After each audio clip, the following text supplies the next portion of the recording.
I agreed to an open marriage to keep my wife, but now I regret everything. I thought saying yes to an open marriage would save my relationship. Instead, it destroyed me. Now, I have to decide if I can walk away for good. I never thought I'd be the kind of guy who would agree to an open marriage. I had always believed in loyalty, commitment, and the idea that if you truly love someone, you wouldn't need anyone else. But when my wife, Emma, brought up the idea, I felt like my world was crashing down.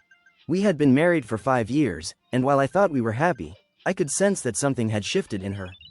She had become distant, spending more time on her phone, coming home later than usual, and even avoiding intimacy with me.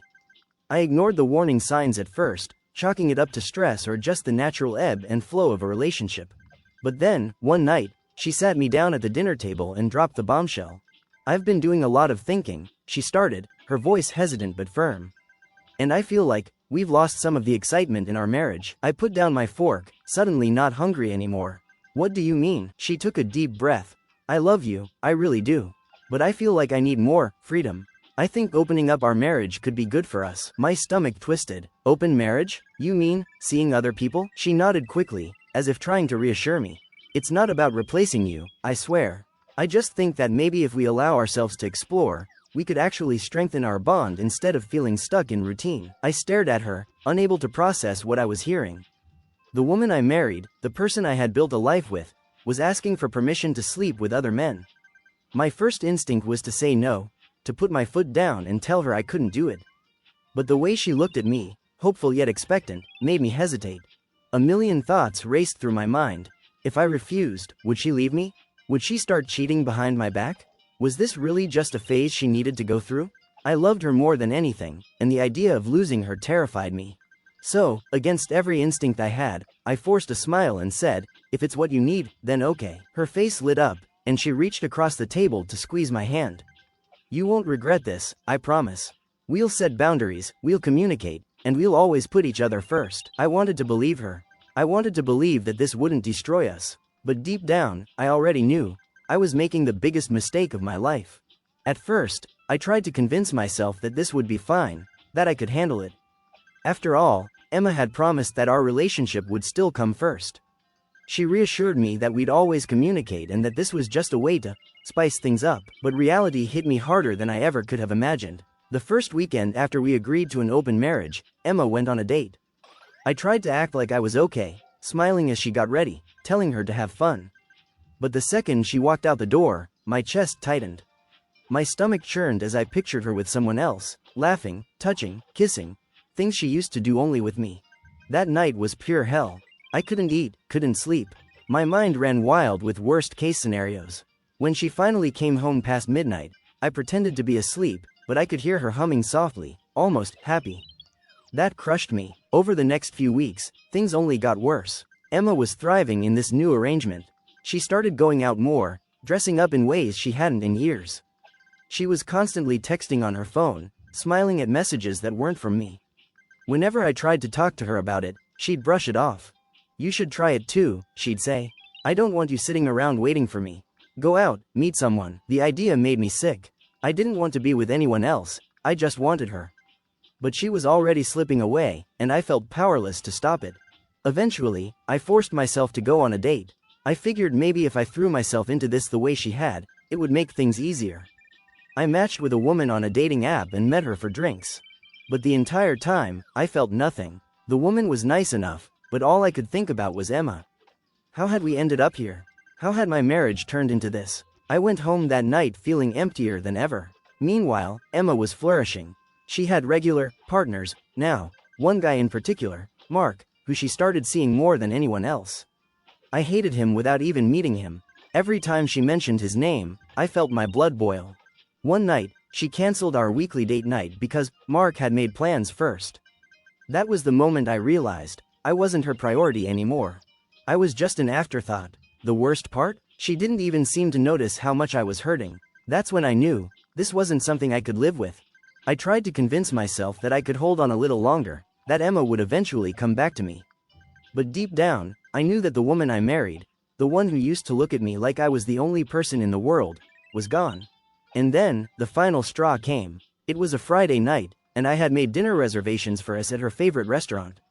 I wanted, needed, to remind her of what we had before all of this. I even got flowers, something I hadn't done in a long time. I was desperate to make her see me again, to see us again. But just as I was about to leave work, I got a text from her. "Hey, babe, can we reschedule?" Mark surprised me with a weekend trip. I totally forgot to tell you. A weekend trip. With him. She had forgotten about our plans. About me. My hands trembled as I reread the message, my vision blurring with anger and heartbreak. She wasn't just exploring anymore. She was building a new life with someone else, right in front of me. I didn't respond. I just sat in my car for nearly an hour, gripping the steering wheel, my mind racing. That's when it finally hit me. I wasn't in a marriage anymore. I was just a placeholder, a backup plan in case things with Mark didn't work out. I had sacrificed my own happiness, my own self-respect, just to keep her. And what had it gotten me? Absolutely nothing. That night, I didn't sleep. Instead, I started looking up divorce lawyers. The next morning, I sent her a single message. "We need to talk when you get back." She didn't reply, probably too busy enjoying her romantic getaway with him. But I already knew, by the time she came home, I wouldn't be the same man she left behind. Emma came home late Sunday night, looking exhausted but happy. She didn't even seem guilty as she tossed her bags onto the couch and stretched. "That trip was amazing," she sighed. "I really needed that." I stood in the kitchen, watching her. My heart should have hurt. I should have felt devastated. But instead, I just felt done. "We need to talk," I said firmly. She glanced at me and frowned. "Can it wait? I'm really tired." "No," I said. "It can't." She sighed dramatically and plopped onto the couch. "Okay, what's up?" I took a deep breath. "I want a divorce." Her head snapped up. "What?" I folded my arms, standing my ground. "I agreed to an open marriage because I didn't want to lose you. But I lost you anyway. I've been miserable while you've been living your best life with other men. This isn't what I want, and it's clear I'm not what you want anymore either." She blinked rapidly, as if trying to process my words. Then, she let out a nervous laugh. "Wait, you're serious?" Completely. Her expression shifted from shock to anger. "So, what? You're just giving up on us?" I scoffed. "Emma, you gave up on us the moment you put another man before your own husband." She opened her mouth to argue but stopped. Her face fell, and for the first time in months, I saw real regret in her eyes.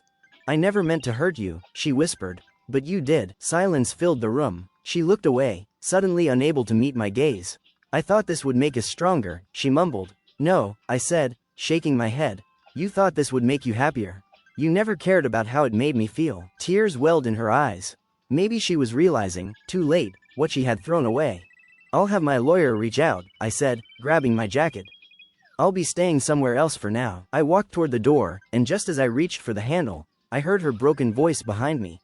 "I never wanted to lose you." I didn't turn around. "Then you shouldn't have let me go." And with that, I walked out, leaving behind the woman I had once loved, but who had never truly loved me the same way in return. For the first time in months, I felt free. It's been a few months since I walked out, and I can honestly say I don't regret my decision. The divorce process is moving along, and I've been focusing on rebuilding my life. It hasn't been easy, but every day without Emma feels like a step toward freedom. She, on the other hand, is struggling. At first, she acted like she didn't care, posting pictures of herself going out, partying, and living her best life. But then, the texts started. "I miss you. Can we talk? I didn't realize how much I was hurting you. I was selfish." She even showed up at my place one night, crying and begging for another chance. She told me she ended things with Mark, that she made a mistake, that we could fix this. But I just looked at her and said, "You don't get to regret this now." She made her choice, and now, she has to live with it. As for me, I'm finally at peace, and I'll never let myself settle for less again.